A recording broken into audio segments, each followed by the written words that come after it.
Fake ಸರ್ವೆಗಳ ಮೊರೆ ಹೋಯ್ತ ಕೇಂದ್ರ BJP. ನಾವು ಕನಿಷ್ಠ 20 ಸ್ಥಾನಗಳನ್ನು ಗೆಲ್ತೀವಿ. ಜನರ ಮೈಂಡ್ ಸೆಟ್ ಮಾಡೋಕೆ ಮೊಮ್ಮಗಳ ಬಳಕೆ. ಏನೇ ರಾಜಕೀಯ ಮಾಡಿದ್ರು ಕೂಡ ಜನ ಖುಷಿಯಾಗಿದ್ದಾರೆ. ದಕ್ಷಿಣದ 130 ಸೀಟುಗಳ ಪೈಕಿ ಬಿಜೆಪಿಗೆ ಕೇವಲ 20 ಸೀಟು.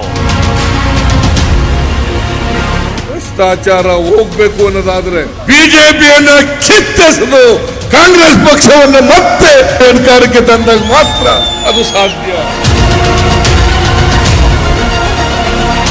ಲೋಕಸಭಾ ಚುನಾವಣೆಗೆ ಇನ್ನು ಕೆಲವೇ ವಾರಗಳು ಬಾಕಿ ಇದ್ದು ದೇಶದ ಉದ್ದಗಲಕ್ಕೂ ಬಿಜೆಪಿ ಪರ ಅಲೆ ಎಬ್ಬಿಸೋಕೆ ಕೇಂದ್ರ ಬಿಜೆಪಿ ನಾಯಕರು ಮೊಮ್ಮಗಳ ಮೊರೆ ಹೋದ್ರ.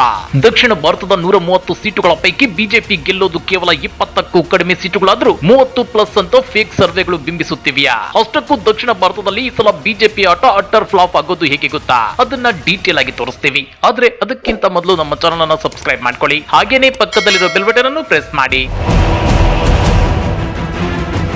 ಲೋಕಸಭಾ ಚುನಾವಣಾ ಹೊಸ್ತಿಲಲ್ಲಿ ಬಿಜೆಪಿ ನಾಯಕರು ದೇಶದ ಉದ್ದಗಲಕ್ಕೂ ಬಿಜೆಪಿ ಪರ ವಾತಾವರಣ ಸೆಟ್ ಮಾಡೋಕೆ ಭರ್ಜರಿ ಪ್ಲಾನ್ ಮಾಡಿದ್ದಾರೆ. ಅದಕ್ಕೆ ಅವರು ಬಳಸಿಕೊಳ್ತಾ ಇರೋದು ಮಾಮಗಳನ್ನ, ಅಂದ್ರೆ ಕೆಲ ಮರಿಕೊಂಡ ಮಾಧ್ಯಮಗಳನ್ನ. ದೇಶದಲ್ಲಿ ಬಿಜೆಪಿ ಪಕ್ಷ ಅಂದ್ರೆ ಹಿಂದೂಗಳ ಪಕ್ಷ, ಹಿಂದೂ ಪರ ಇರೋ ಏಕೈಕ ಪಕ್ಷ ಬಿಜೆಪಿ ಅನ್ನೋ ರೀತಿ ಮೈನ್ ಸ್ಟ್ರೀಮ್ ಮಾಧ್ಯಮಗಳು ಬಿಂಬಿಸುತ್ತಿವೆ. ಜೊತೆಗೆ ಕಾಂಗ್ರೆಸ್ ಪಕ್ಷದ ನಾಯಕ ರಾಹುಲ್ ಗಾಂಧಿ ಅವರನ್ನ ಹೀಯಾಳಿಸುತ್ತಾ ಹಂಗಿಸುತ್ತಾ ಸುದ್ದಿಗಳನ್ನ ಹೆಚ್ಚು ಪ್ರಚಾರ ಮಾಡಲಾಗುತ್ತಿದೆ. ಅಷ್ಟೇ ಅಲ್ಲ, ಕಾಂಗ್ರೆಸ್ ಪಕ್ಷ ಅಂದ್ರೆ ಅದು ಬಹುಸಂಖ್ಯಾತ ಹಿಂದೂ ವಿರೋಧಿ ಪಕ್ಷ ಅಂತ ಬಿಂಬಿಸೋ ಕಾರ್ಯತಂತ್ರ ಈಗಾಗಲೇ ನಡೆಯುತ್ತಿದೆ. ಇಷ್ಟೇ ಆಗಿದ್ರೆ ಪರವಾಗಿಲ್ಲ ಅಂತ ಅಂದ್ಕೋಬಹುದಿತ್ತು. ಕಳೆದ 10 ವರ್ಷಗಳಿಂದ ದೇಶದಲ್ಲಿ ಮೋದಿ ನೇತೃತ್ವದ ಬಿಜೆಪಿ ಸರ್ಕಾರವಿದ್ರು ದೇಶದಲ್ಲಿ ಇನ್ನೂ ಅಚ್ಚೇ ಬಂದಿಲ್ಲ. ಅಗತ್ಯ ವಸ್ತುಗಳ ಬೆಲೆಗಳು ಗಗನಕ್ಕೇರಿ ಕೂತಿವೆ. ಡಾಲರ್ ಮುಂದೆ ರೂಪಾಯಿ ಮಂಡಿಯೂರಿದೆ. ದೇಶದಲ್ಲಿ ಹಸಿವು, ಬಡತನದ ಸಂಖ್ಯೆ ದಿನೇ ದಿನೇ ಹೆಚ್ಚಾಗ್ತಾನೆ ಇದೆ. ಇದರಿಂದ ದೇಶದಲ್ಲಿ ಮೋದಿ ವಿರೋಧಿ ಅಲೆ ಎದ್ದಿದೆ. ಆದ್ರೆ ದೇಶದ ಮೈನ್ ಸ್ಟ್ರೀಮ್ ಮಾಧ್ಯಮಗಳು ಇದನ್ನ ಮರೆಮಾಚುತ್ತಿವೆ. ದೇಶದಲ್ಲಿ ಬಿಜೆಪಿ ಪರ ಅಲೆ ಇದೆ ಅಂತ ಬಿಂಬಿಸಿ ಲೋಕಸಭಾ ಚುನಾವಣೆಗೆ ಜನರ ಮೈಂಡ್ ಸೆಟ್ ಮಾಡ್ತಾ ಇವೆ. ಅಷ್ಟೇ ಅಲ್ಲ, ಕೆಲ ಚುನಾವಣಾ ಸರ್ವೆ ವರದಿಗಳು ಕೂಡ ಬಿಜೆಪಿ ಪರವಾಗಿ ಬರ್ತಿವೆ ಅಂತೇಳಿ ಬಿಂಬಿಸಲಾಗುತ್ತಿದೆ. ಈ ಸಾರಿ ಕನಿಷ್ಠ 20 ಲೋಕಸಭಾ ಸ್ಥಾನಗಳನ್ನ ಗೆಲ್ತೀವಿ ನಾವು.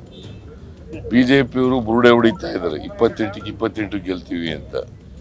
ಯಾಕಂತಂದ್ರೆ ಅವ್ರಿಗೆ ಗೊತ್ತಾಗಿದೆ ಜನ ಈ ಸಾರಿ ಮತ್ತೆ ಕಾಂಗ್ರೆಸ್ ಪಕ್ಷಕ್ಕೆ ಆಶೀರ್ವಾದ ಮಾಡ್ತಾರೆ ಅಂತ ಗೊತ್ತಾಗಿದೆ. ಅದಕ್ಕೆ ಸುಳ್ಳುಗಳನ್ನ ಹೇಳ್ತಾ ಇದ್ದಾರೆ. ನಿಮ್ಗೆ ಗೊತ್ತಿರಲಿ, ಪುದುಚೇರಿ ಸೇರಿದಂತೆ ದಕ್ಷಿಣ ಭಾರತದ ರಾಜ್ಯಗಳಲ್ಲಿ ಒಟ್ಟು 130 ಲೋಕಸಭಾ ಸ್ಥಾನಗಳಿವೆ. ಈ 130 ಸ್ಥಾನಗಳ ಪೈಕಿ INDA ಒಕ್ಕೂಟ 60 ಸ್ಥಾನಗಳನ್ನ ಗೆಲ್ಲಬಹುದು ಮತ್ತು ಪ್ರಧಾನಿ ಮೋದಿ ನೇತೃತ್ವದ NDA 38 ಸ್ಥಾನಗಳನ್ನ ಗೆಲ್ಲಬಹುದು ಅಂತೇಳಿ ಇಂಡಿಯಾ ಟಿವಿ CNX ಸಮೀಕ್ಷಾ ವರದಿ ಹೇಳ್ತಿದೆ. ಆದ್ರೆ ಸ್ವಲ್ಪ ಕಾಮನ್ ಸೆನ್ಸ್ ಇಂದ ಯೋಚನೆ ಮಾಡಿದ್ರೆ ದಕ್ಷಿಣ ಭಾರತದಲ್ಲಿ ಬಿಜೆಪಿ 38 ಸ್ಥಾನಗಳನ್ನ ಗೆಲ್ಲೋಕೆ ಸಾಧ್ಯವೇ ಆಗಲ್ಲ. ಯಾಕಂದ್ರೆ 2019ರ ಲೋಕಸಭಾ ಎಲೆಕ್ಷನ್ ನಲ್ಲಿ ದಕ್ಷಿಣ ಭಾರತದಲ್ಲಿ ಬಿಜೆಪಿ ಅತಿ ಹೆಚ್ಚು MP ಸೀಟುಗಳನ್ನು ಗೆದ್ದಿದ್ದು ಕೇವಲ ಕರ್ನಾಟಕದಿಂದ ಮಾತ್ರ. ಆದ್ರೆ ಈ ಸಲ ಕರ್ನಾಟಕದಲ್ಲಿ ಕಾಂಗ್ರೆಸ್ನ ಗ್ಯಾರಂಟಿ ಯೋಜನೆಗಳು ಬಿಜೆಪಿಗೆ ಬಿಸಿ ತುಪ್ಪವಾಗಿ ಮಾರ್ಪಟ್ಟಿವೆ. ಈ ಗ್ಯಾರಂಟಿ ಯೋಜನೆಗಳನ್ನ ಟೀಕಿಸಿದ್ರು ಕಷ್ಟ, ಮೆಚ್ಚುಗೆ ವ್ಯಕ್ತಪಡಿಸಿದ್ರು ಕಷ್ಟ ಅನ್ನೋ ಪರಿಸ್ಥಿತಿ ನಿರ್ಮಾಣವಾಗಿದೆ. ಜೊತೆಗೆ ಈ ಸಲ ಕರ್ನಾಟಕದಲ್ಲಿ ಮೋದಿ ಕನ್ನಡಿಗರ ವಿರೋಧಿ ನೀತಿ ದೊಡ್ಡ ಮಟ್ಟದಲ್ಲಿ ಸದ್ದು ಮಾಡ್ತಿದೆ. ಬಿಜೆಪಿ ನಾಯಕರು ಹಿಂದೂ ಮುಸ್ಲಿಮರ ಮಧ್ಯೆ ಏನೇ ಹುಳಿ ಹಿಂಡಿದ್ರು ಈ ಸಲ ಸ್ವಾಭಿಮಾನಿ ಕನ್ನಡಿಗರು ಬಿಜೆಪಿಯನ್ನ ನಂಬೋ ಸ್ಥಿತಿಯಲ್ಲಿಲ್ಲ. ಹೀಗಾಗಿ ಕರ್ನಾಟಕದಲ್ಲಿ ಕಾಂಗ್ರೆಸ್ 20ಕ್ಕೂ ಹೆಚ್ಚು MP ಸೀಟುಗಳನ್ನ ಗೆಲ್ಲುತ್ತೆ ಅನ್ನೋ ರಾಜಕೀಯ ವಿಶ್ಲೇಷಣೆಗಳಿವೆ. ಅದೇ ರೀತಿ ಕರ್ನಾಟಕ ಬಿಟ್ರೆ ದಕ್ಷಿಣ ಭಾರತದ ಯಾವ ರಾಜ್ಯದಲ್ಲೂ ಬಿಜೆಪಿಗೆ ಅಸ್ತಿತ್ವವೇ ಇಲ್ಲ. ನಿಮ್ಗೆ ಗೊತ್ತಿರಲಿ, 2019ರ ಲೋಕಸಭಾ ಚುನಾವಣೆಯಲ್ಲಿ ಕೇರಳದಲ್ಲಿ 20 ಲೋಕಸಭಾ ಸೀಟುಗಳ ಪೈಕಿ 19 ಸೀಟುಗಳನ್ನ UPA ಮಿತ್ರಕೂಟ ತನ್ನದಾಗಿಸಿಕೊಂಡಿತ್ತು. ಇನ್ನ ತಮಿಳುನಾಡಿನಲ್ಲಿ 39 ಸೀಟುಗಳ ಪೈಕಿ DMK ಸೇರಿದಂತೆ UPA ಮಿತ್ರಕೂಟವೇ 38 ಸೀಟುಗಳನ್ನ ಗೆದ್ದಿತ್ತು. ಅದೇ ರೀತಿ ಆಂಧ್ರ ಪ್ರದೇಶದಲ್ಲಿ 25 ಸೀಟುಗಳ ಪೈಕಿ YSR ಕಾಂಗ್ರೆಸ್ ಪಾರ್ಟಿ 23 ಮತ್ತು TDP 3 ಗೆದ್ದಿತ್ತು. ಇಲ್ಲೂ ಬಿಜೆಪಿ ಖಾತೆ ತೆರೆಯೋಕೆ ಸಾಧ್ಯವಾಗಿರಲಿಲ್ಲ. ಇನ್ನ 17 ಸೀಟು ಹೊಂದಿರೋ ತೆಲಂಗಾಣದಲ್ಲಿ BRS 9 ಸೀಟು ಗೆದ್ದಿದ್ರೆ ಬಿಜೆಪಿ ಕೇವಲ 4 ಸೀಟು ಗೆದ್ದಿತ್ತು. ಆದ್ರೆ ಕರ್ನಾಟಕದಲ್ಲಿ ಮಾತ್ರ 28 ಸೀಟುಗಳ ಪೈಕಿ 25 MP ಸೀಟುಗಳನ್ನ ಬಾಚಿಕೊಂಡಿತ್ತು ಬಿಜೆಪಿ. ಆದ್ರೆ ಈ ಸಲದ ಲೋಕಸಭಾ ಚುನಾವಣೆಯಲ್ಲಿ ಕರ್ನಾಟಕದಲ್ಲಿ ಕಮಲ ಅರಳೋಕೆ ಬಿಡ್ಲೇಬಾರದು ಅಂತೇಳಿ CM ಸಿದ್ದರಾಮಯ್ಯ ಮತ್ತು DCM DK ಶಿವಕುಮಾರ್ ಭರ್ಜರಿ ಪ್ಲಾನ್ ಮಾಡಿದ್ದಾರೆ. ಜೊತೆಗೆ ಕರ್ನಾಟಕದಲ್ಲಿ ಕಾಂಗ್ರೆಸ್ ರೂಲಿಂಗ್ ಪಾರ್ಟಿ ಆಗಿರೋದ್ರಿಂದ ವಿಧಾನಸಭೆಯಂತೆ ಲೋಕಸಭೆಯಲ್ಲೂ ಕಾಂಗ್ರೆಸ್ ಕಮಲ್ ಮಾಡೋ ಸಾಧ್ಯತೆ ಇದೆ.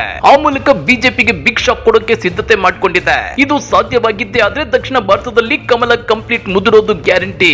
ಪರಿಸ್ಥಿತಿ ಹೀಗಿದ್ರು ಇಂಡಿಯಾ ಟಿವಿ CNX ಸಮೀಕ್ಷಾ ವರದಿಗಳು ಬಿಜೆಪಿ ದಕ್ಷಿಣ ಭಾರತದಲ್ಲಿ 38 ಸೀಟುಗಳನ್ನ ಗೆಲ್ಲುತ್ತೆ ಅಂತ ಹೇಳ್ತಿವೆ. ಈ ಸಮೀಕ್ಷಾ ಸಂಸ್ಥೆಗಳು ಅದ್ಯಾವ ಲೆಕ್ಕಾಚಾರದ ಮೇಲೆ ಇಂತ ವರದಿ ಕೊಟ್ಟವು ಅನ್ನೋದೇ ಈಗಿರೋ ಬಿಗ್ ಪ್ರಶ್ನೆ. ಈ ಬಗ್ಗೆ ನೀವೇನಂತೀರಾ? ಕಮೆಂಟ್ ಮಾಡಿ, ವಿಡಿಯೋ ಲೈಕ್ ಮಾಡಿ, ಶೇರ್ ಮಾಡಿ. ಇಂತ ಮತ್ತಷ್ಟು ರೋಚಕ ರಾಜಕೀಯ ಸುದ್ದಿಗಳನ್ನ ಮಿಸ್ ಮಾಡದೆ ನೋಡ್ಬೇಕು ಅಂದ್ರೆ ನಮ್ಮ ಯೂಟ್ಯೂಬ್ ಚಾನೆಲ್ ಅನ್ನ ಸಬ್ಸ್ಕ್ರೈಬ್ ಮಾಡ್ಕೊಳ್ಳಿ.